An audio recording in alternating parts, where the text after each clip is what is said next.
I want to say permit, but like when they sign up. Right.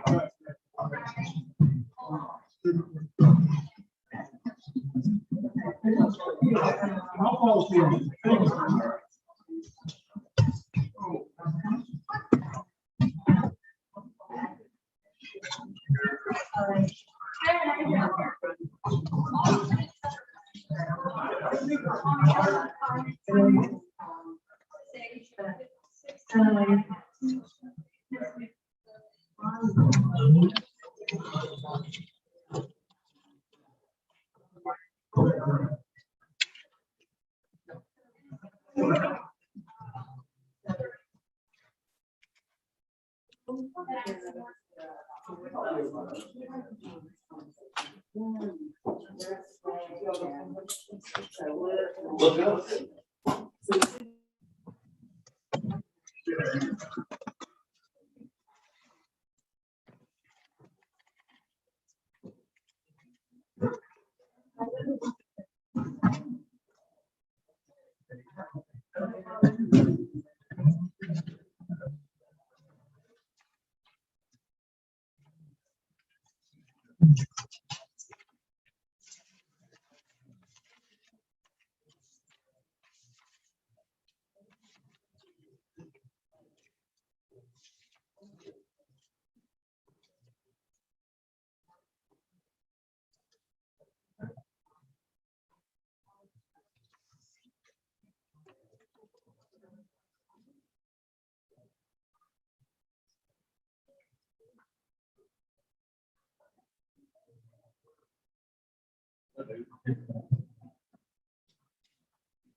How you doing?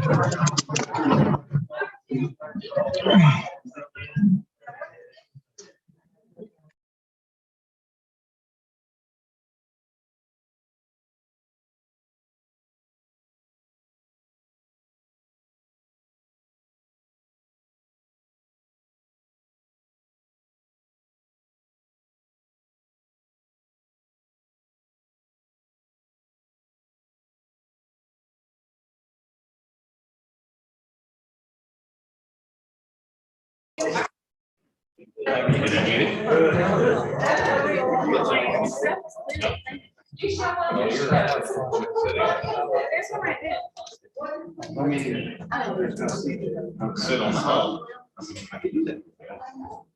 There's one back So here. there's no sign now. I'm gonna look at the map. And you know. Yeah.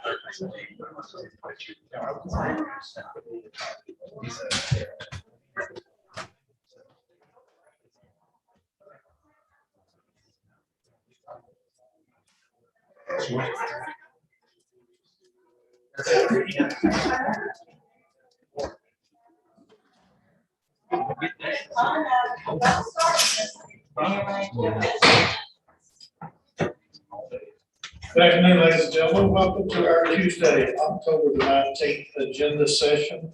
I'll call this meeting to order. Could I have a motion on the minutes, please? Have a second. With no objections, the minutes will stand as recorded. Ordinances on the final reading this afternoon. We have the curfew for minors on second reading. Also, under planning, council is my intentions of taking items B all the way through M together as a package this afternoon. Is there any objections to doing that? We'll just vote on all of these items at one time, since they have had, since they have had their public hearing and have passed the first reading. All right, let's move down to Councilman Ledford. Mr. Chairman, I also want to note that last week we had no opposition on any of these cases as well. So that would be, I think, a very appropriate movement on our part. Well noted, thank you. All right, that will take down this afternoon to resolutions. Under economic development, Madam Clerk, let's read 7A, please. A resolution considering short-term vacation application number 21 STBR 149 for property located at 1802.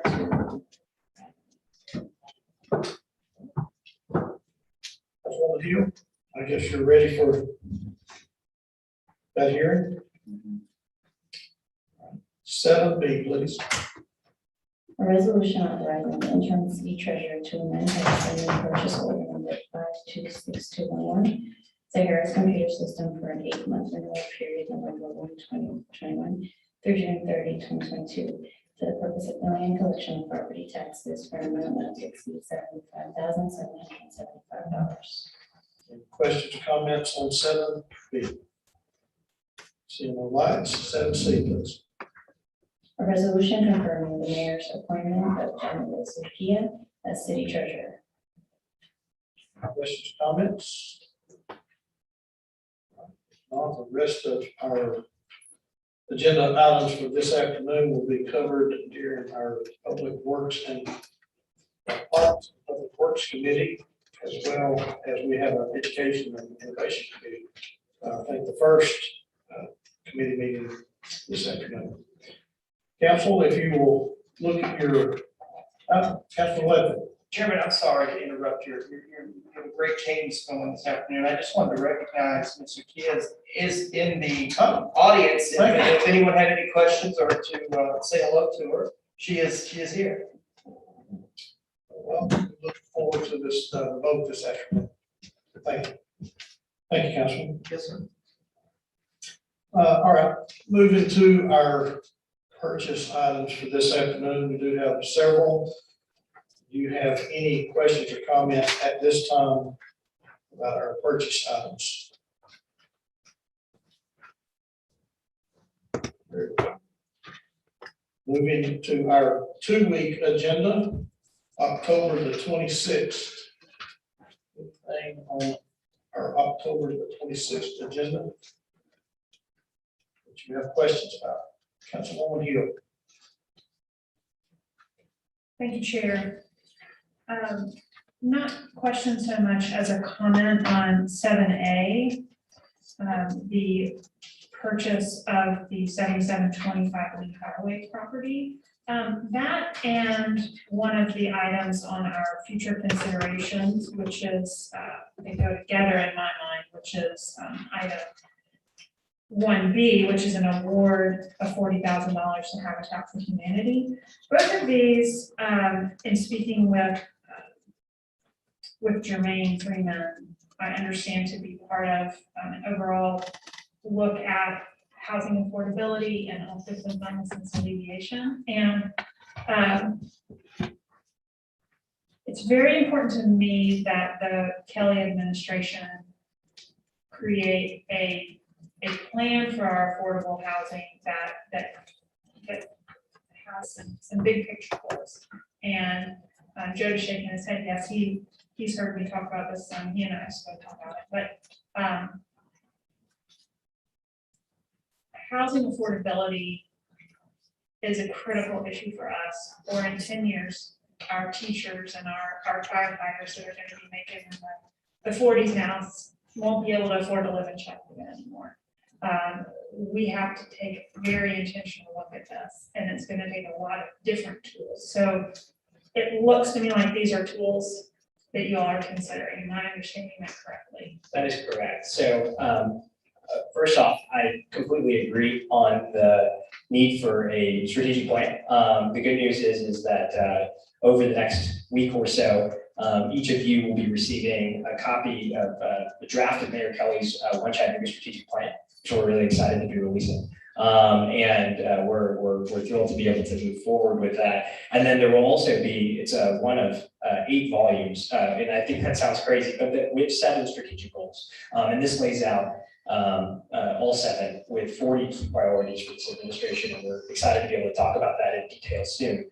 But one of those goals is to make sure that every Chattanoogan has access to affordable housing. And that means different things for different people, and affordability is individually unique for each family. And so this administration is going to be prioritizing affordable housing, and these are indeed tools to make sure that we can do that. Okay, well, I'm glad to see we're making some progress, but I'm very much looking forward to the One Chattanooga strategic plan. Thank you very much. That's all, Chair. Thank you, ma'am. Any other questions or comments on October the 26th? All right. Council, turning now to future considerations. Any questions or comments regarding future considerations?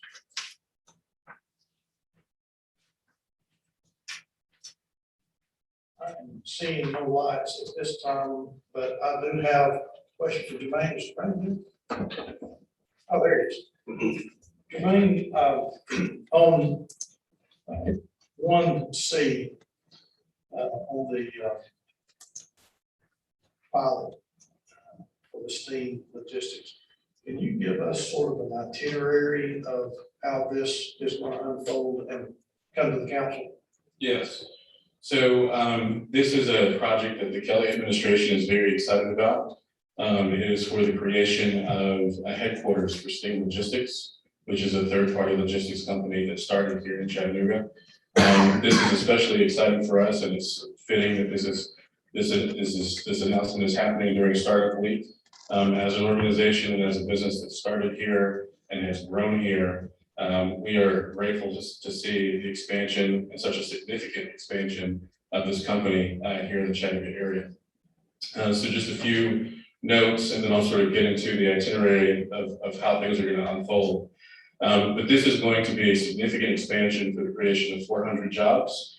Those jobs will be largely sales jobs, freight broker jobs, as well as back office support, operations, and accounting. The average wage of the jobs will pay $56,000 a year. So this is a higher income threshold than what we typically see with pilots that come before you.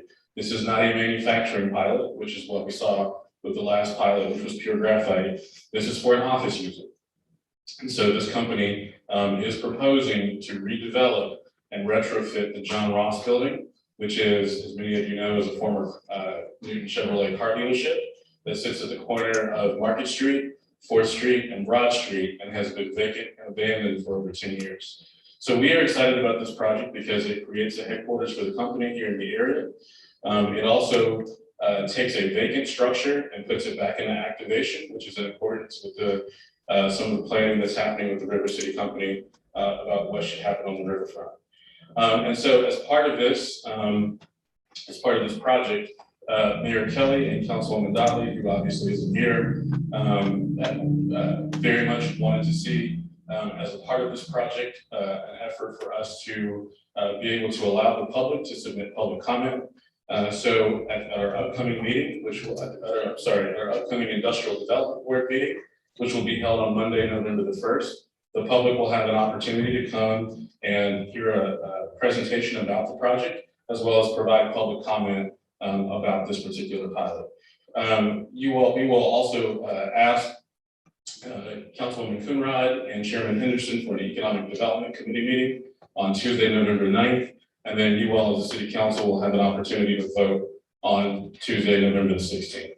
So this will go through agenda session with the county commission on Wednesday, November 10th, and then the county commission would vote on Wednesday, November the 17th. This is a project, again, that we very much support from the Kelly administration.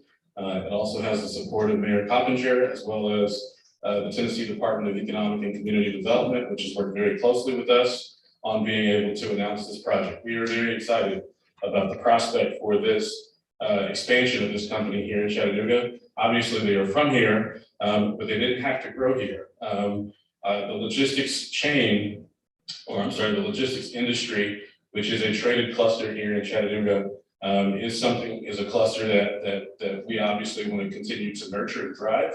But there are other cities that are coming for us. And cities like Birmingham and Minneapolis and Nashville, and Sting Logistics actually has offices in both Birmingham and Minneapolis.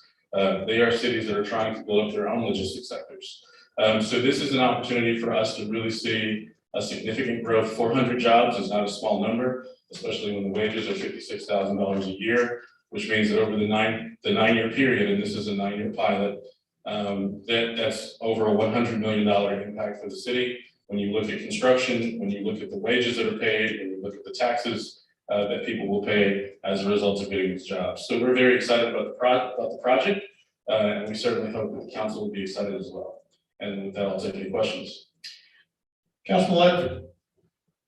Thank you, Mr. Chair. I have 2 requests for you, Jermaine, and I talked a little bit about this Yes, sir. proposal. If you'll bring back in your presentation, make sure the but-for Yes, question, make sure that we have that answered, and also the clawback language. yes, That we, one of the things that we learned our lesson on in the past, those are 2 things that I'll be looking at very strongly.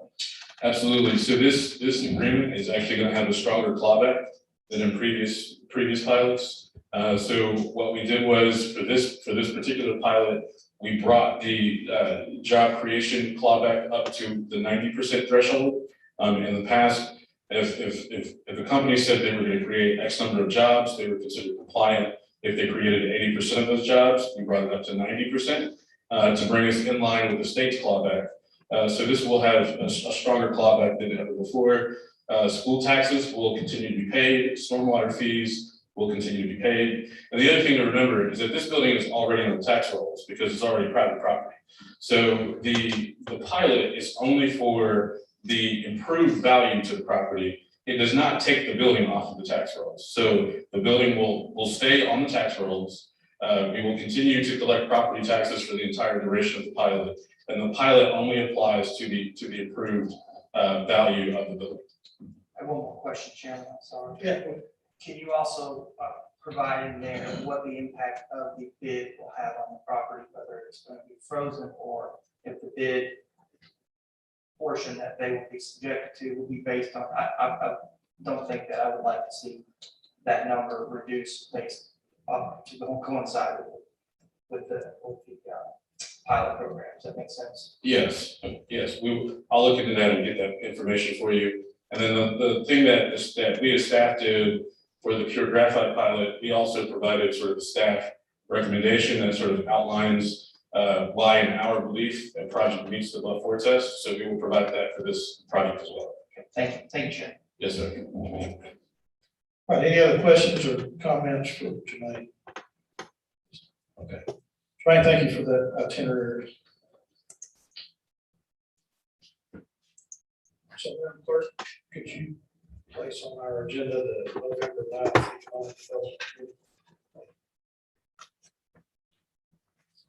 All right, any other questions or comments on our future considerations?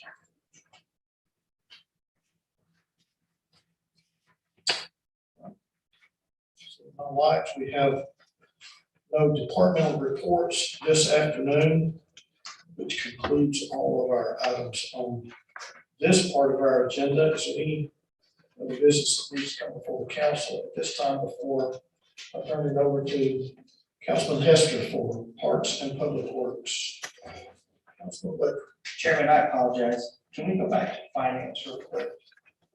Under future considerations? Yes, sir. Item A.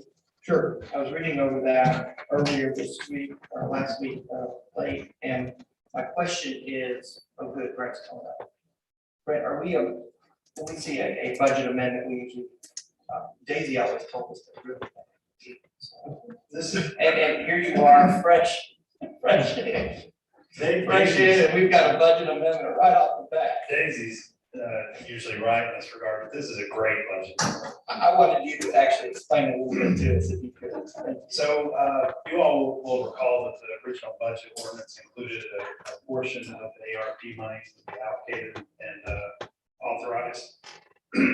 Since then, we've received guidance from the state comptroller's office as well as MTS that we should go ahead and ask council to accept and appropriate the entire amount of money to a special fund.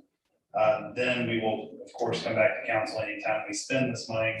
If it's over $25,000, you all will have to vote on it. One thing that this does is if we don't do it this way, we will have to have a public hearing and a budget amendment every single time we address ARP. So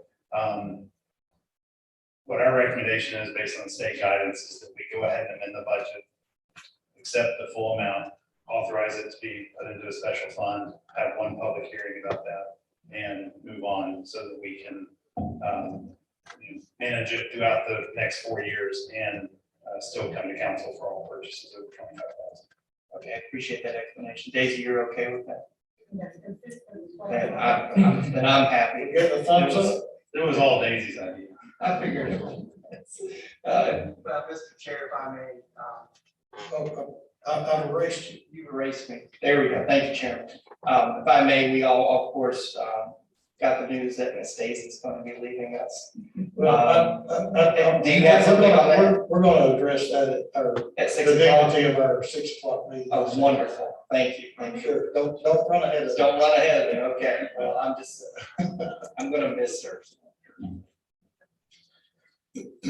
All right, anything else under future considerations before we move on? All right, I see no other lights, so at this time I will turn the chair over to Councilman Hester for Parks and Public Works.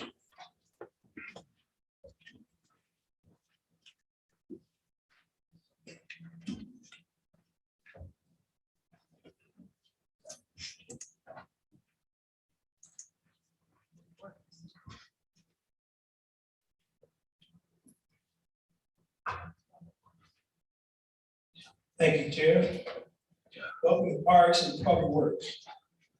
We approve the minutes. It's approved. Madam Clerk, can you read resolution 7B, please? A resolution authorizing the administrator of the Department of Public Works to enter into an agreement for grant administration services with Southeast Tennessee Development District for technical and professional administrative services for 3 city projects financed through the Clean Water State Revolving Loan Fund for a total project cost not to exceed $22,500. I see your hands. E, please. A resolution authorizing the administrator for the Department of Public Works to purchase a permanent sanitary sewer easement from Athens Distributing Company located at 2735 Tennessee Drive, Hickson, Tennessee, parcel number 110B001, tract number 4, Athens District, relative to the wet weather storage facility phase 6, Hickson number 1 pump station, contract number W19-007, for an amount not to exceed $28,350. F. A resolution authorizing the renewal of blanket contract number D19-002-201 demolition services for the Department of Community Development, resolution number 30056, with Tower Construction Company of Chattanooga, Tennessee, for year 3 of a 3-year blanket for an amount not to exceed $500,000. G. A resolution authorizing the renewal of contract number W16-01101, the alcohol blanket contracts for landscape architect design services, resolution number 30534, with ASA Engineering and Consulting, Inc., Barge Design Solutions, Offered Permission Company, CDM Smith, Inc., Croy Engineering, HDLA, Reagan Smith Associates, Inc., Ross Fowler PC, Stantec Consulting Services, Inc., and WNWA Landscape Architects for year 2 of a 5-year term with these 10 firms at $1,250,000 total annually for use by all departments. H, please. A resolution to amend resolution 30716 to increase the annual not to exceed amount by additional $800,000 for a revised not to exceed amount of $1.5 million for the remainder of year 3 of a 4-year term for the on-call blanket contracts for structural engineering services, contract number E18-008101, resolution number 29704, for the following 7 consulting firms: Allen and Hustle, Inc., Offered Permission Company, CDI Engineering, Inc., Espresso Engineering, Inc., Integrated Structural Services, Inc., Marsh Adams and Associates, Inc., and Wilford, Inc. No hands. Can you read, resolution of Public Works, D, please? 7D. A resolution authorizing the administrator for the Department of Public Works to approve change order number 3 for Jacobs Engineering Group, Inc. for contract number E20-010201, disaster recovery management services contract for the additional or part 5 emergency preparedness plan for year 2 for the increased amount of $217,440 for revised contract amount of $567,967. No hands. E, please.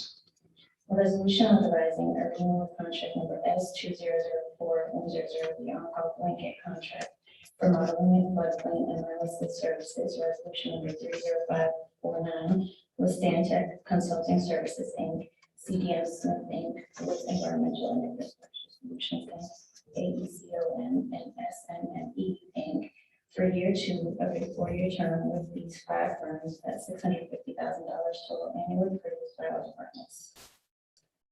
See no hands. F, please.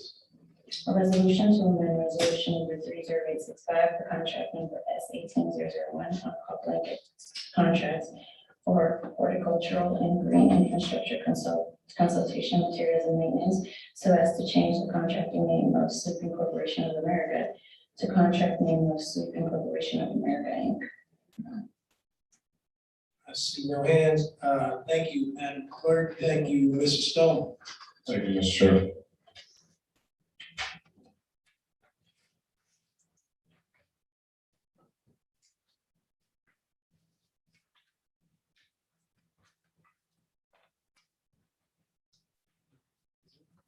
Over innovation. Education and Innovation Committee. Thank you.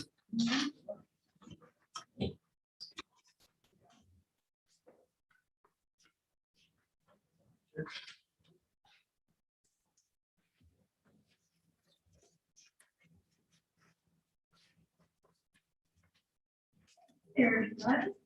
I'm now calling to order the very first meeting of the Education and Innovation Committee.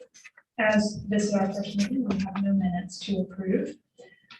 This committee is a little bit different because we don't have quite as many things that the body will be voting on, but we'll be doing quite a lot of work with the goal of improving the processes and systems and products that are worked on by the city. The other half of our committee, we've got innovation and we've got education, which are 2 separate departments within the city. And today we would like to give you all an update from the innovation department, specifically about something called Civic user testing and how folks in your districts can be an important part of this. So I'd like to turn this over now to Chris Anderson to fill us in. We're going to have a presentation. Thank you, Madam Chair, for starting with the most important half of the committee, the innovation half today. Well, if Joe could just get somebody hired, we could get to work. That's even better. Before we get into our presentation today, if you'll indulge me, I have just a couple of housekeeping items to answer some earlier questions. Councilwoman Burris, Mr. Johnson was appointed in 2015 to the HEB. He expired on September 1 of this year in a 6-year term. It is a 6-year term, and at this point, anybody who's appointed is a 6-year term because everyone has served at this point. And also, you have to live in the city of Chattanooga to serve, but your city council district is not relevant to that. You can be appointed from wherever you live within the limits of the city of Chattanooga. So Councilman Smith, I didn't need that 2 minutes after all. Thank you. So today we're here to talk about 311, the app, and the Civic user testing group. I'm going to turn it over to someone who's a lot smarter than me in just a moment, but I just wanted to give you an idea on how we got here. So if Councilman Henderson could step down. So just a little bit of how we got here. We've been contracting with an outside vendor for several years now who provides support for our 311 app, Chat 311, which is available in the App Store on Android and Apple.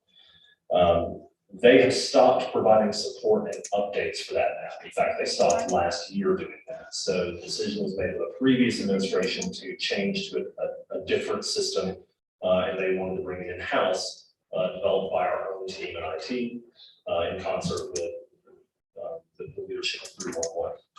That contract with Cello, that was a Cello that you're all familiar with, that expired on June 30th. So when we came into office in April, they were looking, IT was in the midst of trying to get something new up and running by about June 15th. So it will be ready for when the contract expired on June 30th. The version of that we had ready to go in June was not really ready for release to the public at large, and it wasn't ready to replace what we had.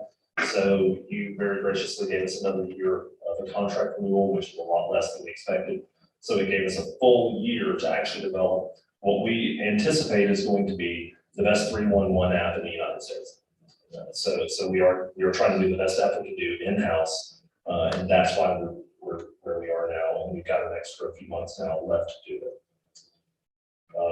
So I want to just let you know that's all we got here. IT is working now with the Innovation Delivery Performance Department, and we should have something to show you around January. But in the meantime, civic user testing. I'd like to call up my Deputy Administrator, Tim Morland. He has a brief presentation for you to explain what the civic user testing is and shame 7 of you into getting more people signed up for it from your districts. So, Tim.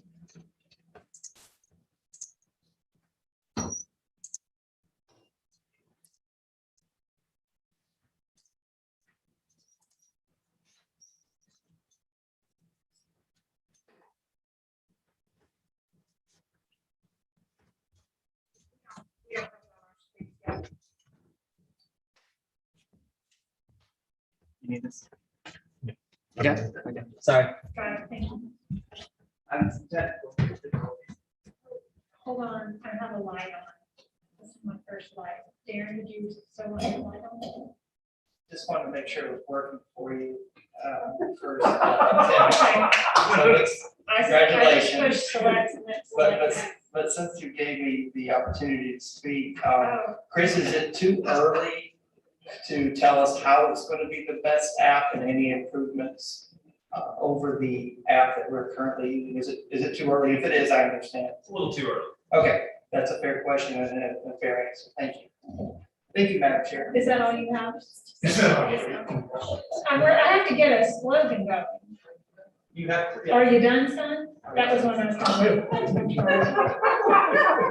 I'll keep Yes, trying. Yes, ma'am, I am. Yes, ma'am, I can put next again. Cut off, but what an excellent segue into Tim's presentation on why it's.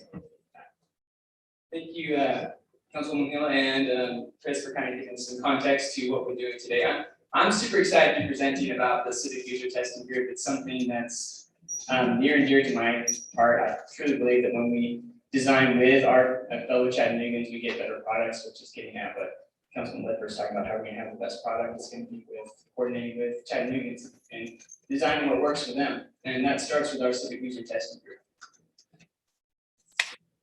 A little bit about about the testing group.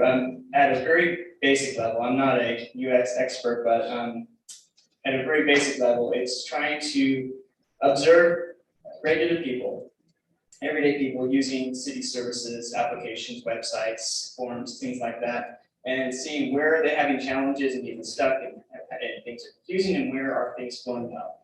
And from that, we're able to discern how we might make improvements and actually make it the best app we can. So it's really about kind of collaborating with the user, in this case, Chattanooga, to create the best product we can. It looks a little bit something, you know, we might be working on apps, smartphone apps, might be forms, it might be city websites. There's many different ways we could actually utilize this user testing group. One thing we're trying to do is take a more design thinking approach to a lot of our work, and kind of where the Civic User Testing Group fits into this is in that central portion right there that says testing, right?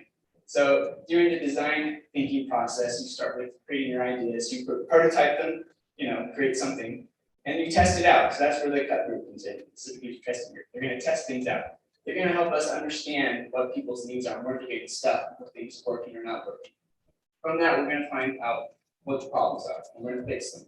And then we're gonna iterate and create a new prototype and do it over and over and over again. So through those multiple cycles, we're gonna get better and better each time we're going through this kind of innovation design cycle process. And the cut group is core and central to us being able to do that.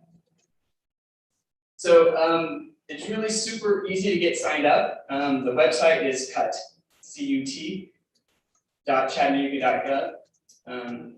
And you go there, you sign up, there's 8 simple questions you ask, and that's it, you're signed up. We will be contacting you when there's a user testing session that kind of fits our needs and your profile. And then once you complete a session, we'll give you a $20 gift card for your time. I think it's really important to recognize that people's time and expertise they're providing as they come and help us improve city services and applications.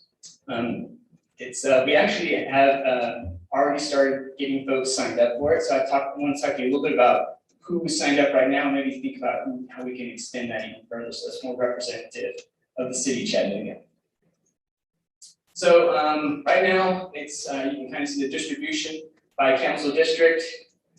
District 2 and 9 represent 65% of the civic user testing group. We'd really like to see kind of full representation across all council districts because we want to be as representative as possible. On a map, this kind of looks like this. There's 2 neighborhoods that kind of jump out, Loveland City and Highland Park. Those are 2 neighborhoods that are fairly well represented in the current composition of the user testers. It's right now it's majority female, about 68%. City of Chattanooga is about 53%, so it's a definitely majority female, and also it's about 70% white, and I think we're at 56 through the latest census for white. So we like to kind of normalize those demographics out so they're more representative.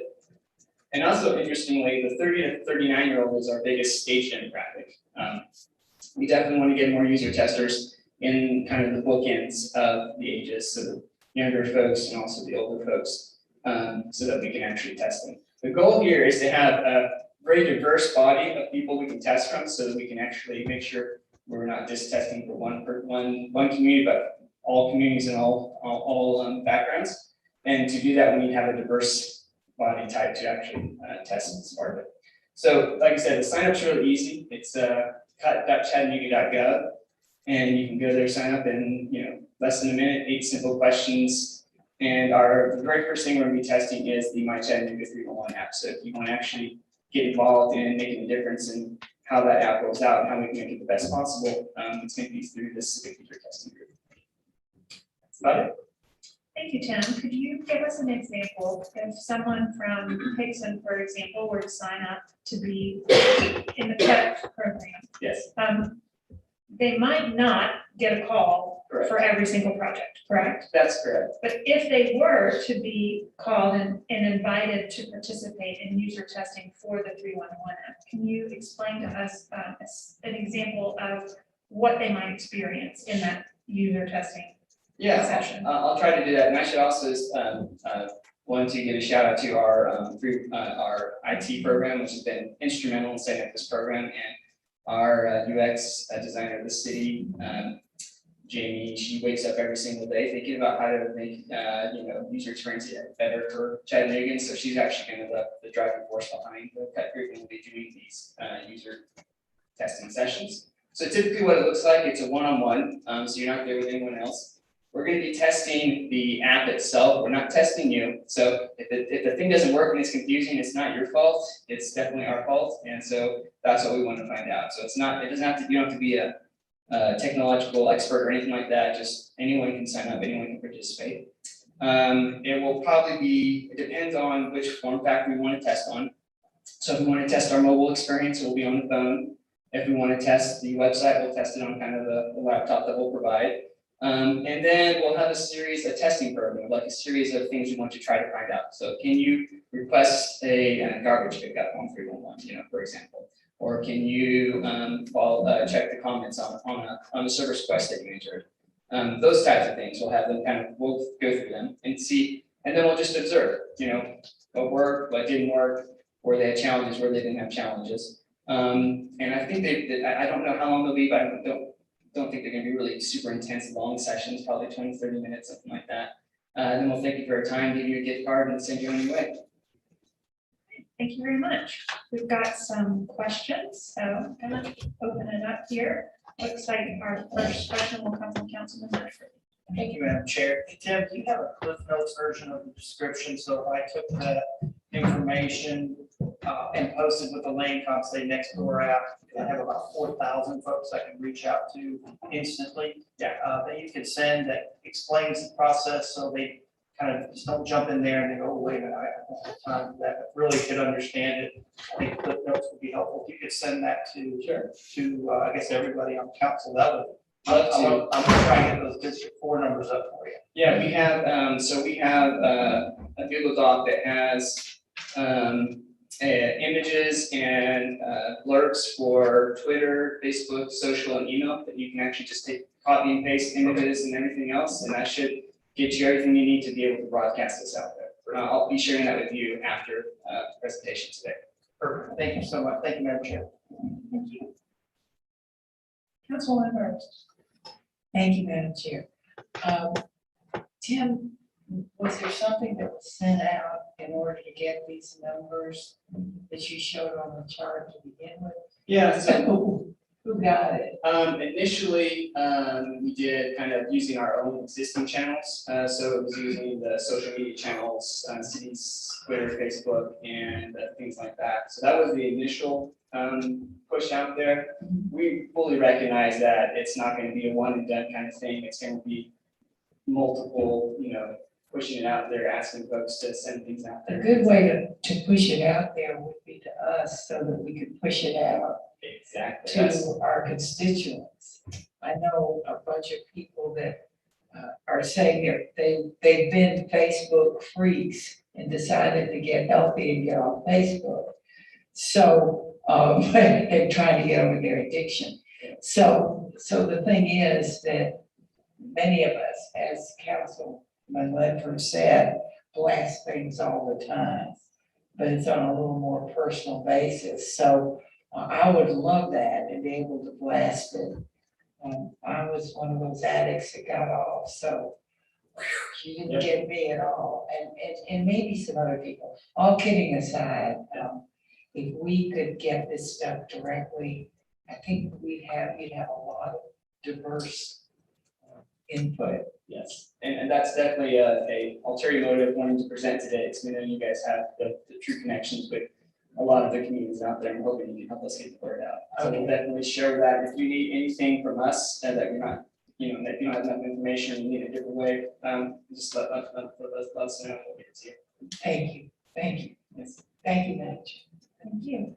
And I'll say the way that District 2 happens to have 22 is after I got the AOK from them, I did put it in the newsletter, and I have far fewer people on my list, I imagine, than you all do. So I expect that very soon we'll have many, many users. I do want to put a fine point on it as you share that because they're going to have this user group for any number of projects. It might be how you sign into City Hall as they have security or something. But just because somebody signs up doesn't mean they're immediately going to be asked to participate. So it might be that they get called 3 months from now. That's correct. Yeah, and we might be actually kind of doing taking a subset of it. So for example, maybe we could create a new experience for folks to sign up for the senior tax freeze. So we probably wouldn't want to test that on 20-somethings. We probably want to test that on folks who kind of meet the age requirements of the program. So, or if we want to test a new Hispanic version of an app or something like that, then we might reach out to people who have that background. So I think we're gonna try to be targeted so we reach communities that need to be included. But so signing up doesn't necessarily mean you're going to get the test right away. Correct. Councilman Smith, you're right. You're good now? Okay. Councilman Henderson? Thank you, Madam Chair. That was my question that I was going to pose. I wasn't sure if this was just for the 3-1 one app or if it was for other things. So does that explain that in a little snippet that you're gonna send out that we can blast out so that people understand Yeah, we, what they're signing up for? yeah, I'll try to make it more explicit in the copy that we give you, that you'll be testing any number of things that the city provided. It doesn't actually call out just the one app, it says cities, apps, websites, and services. They can't sign up specifically for the 311 app necessarily. Correct. Okay. Does anyone else have anything? I don't have any more lights. Okay, well, looks like everybody's got their questions answered. Thank you very much, Tim, for your work, and Chris for yours. With that, we will adjourn. We will adjourn. 1 second, please. Oh, If we got, if I can ask, Sheriff Henderson, we need to make a typo correction on, something that occurred in the parks and public works section. Canacita is spelled with an A and an I.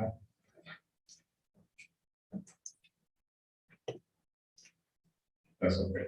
which letters are those? I think Tennessee's in one. It is 7.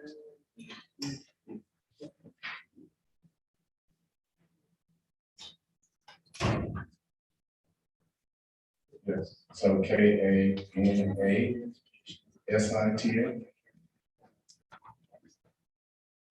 Sorry.